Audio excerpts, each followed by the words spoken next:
Элчиликте ачылган колл-центр диаспора мүчөлөрү, миграция, МВД, Надырбек өзү, Мырза байке бардыгы иш жүзүндө. 400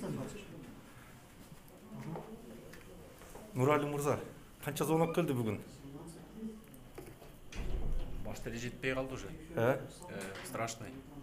Но машты көргөзсө таң калышы жанагы тияктан туруп жооп бербейди, жооп бербейди деп го. Бул мезгилде бул телефондо WhatsApp'тагы и телефондун өзү түз келгендигине байланыштуу основной WhatsApp'ка эмес, телефонго жооп берилип калып атат туугандар. Мүмкүн болсо көрсөңүздөр, телефонго чалсаңыздар WhatsApp'ка. Балаңыз бул жерде да, Значит, WhatsApp'ка эмес, желательно телефонго чалсын. Телефонго чалыш керек, потому что WhatsApp'ка жооп берейин деп жатсаң, основной бүт телефонго келет да, основной жооп телефонго болуп туруп, WhatsApp'ка жооп бергенге вообще убакыт болбой атат.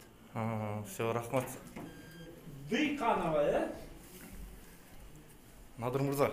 Бүгүнкү биринчи күн колл-центрде иштериңиз кандай болуп атат? Кандай звоноктор келип?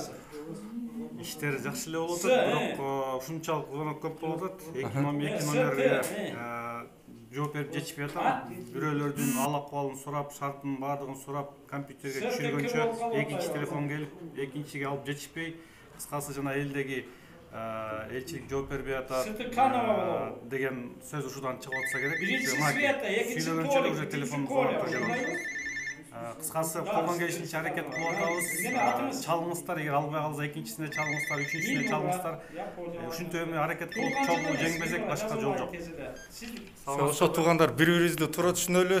Телефонду албай атат, элчиликте ачылган колл-центрде деп ушундай көп ишенбестиктер пайда болуп атат. Мына өзүбүздүн диаспорада, элчиликте, миграцияда МВДнын өкүлдөрүнүн баары ар бир телефонунун звоногуна жооп бергенге аракет кылып атышат.